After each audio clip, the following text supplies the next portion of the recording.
So in today's video, I wanted to take a look at what all the different scales mean. If you're new to the hobby, you may not know what 64, 43, 18, 12, what it all means. And not only that, some of you guys may be limited on space, so maybe you want to figure out how big these things are. Let's figure out what these sizes mean starting right now.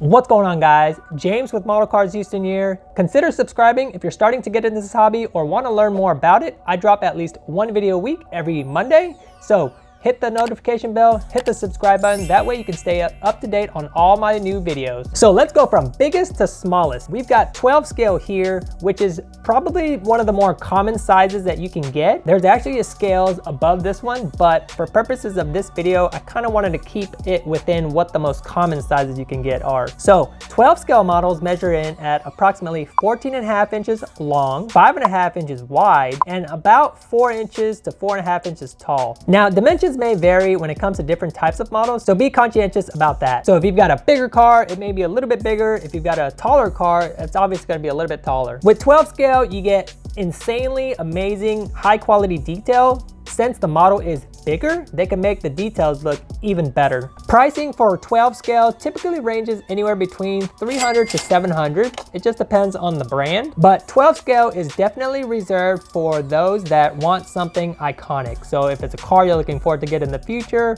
or if it's just some car that's really means a lot to you, 12 scale is typically reserved for those types of collectors. Next, we have 18 scale. Now, 18 scale is directly below the 12 scale model. The 18 scale measures in at around 9.5 inches long, 4 inches wide, and 3 inches tall. Now, this is a Nissan 300ZX. The details for 18 scale are still pretty dang good because you're still dealing with something a little bit bigger in size. They won't take up as much space as a 12 scale. The prices typically range anywhere between $150 to $300. Again, just depends on the brand that you're dealing with. And ideally, 18 scale is reserved for those that want a big model, but keep it within the space constraints that you're dealing with. If you guys feel like you're getting good value out of this video, give it a like, and let's move on to the last two scales. So next we have 43. The thing about 43 scale is it's not very common in the US. However, it is a very nice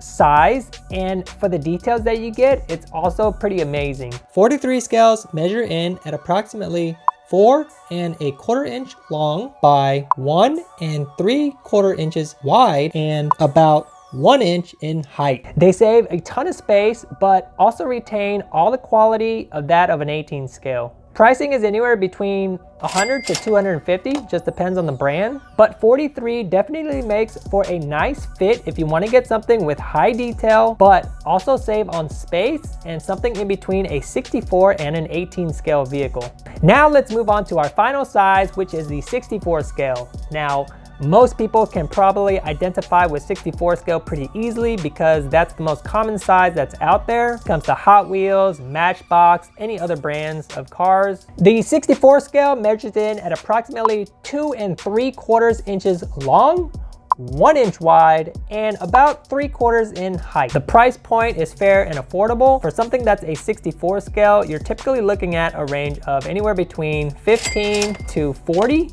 It just depends on the brand, what type of model it is, etc. They're easy to handle, they're fun to display because a lot of the dioramas and figures and things like that cater towards the 64 size models. It's super fun to take photos with them as well. And the details you get for a 64 collector grade model are really nice. And thus it makes it worth paying the amount of money for them. And of course with 64, you can get as many as you want, however many you want.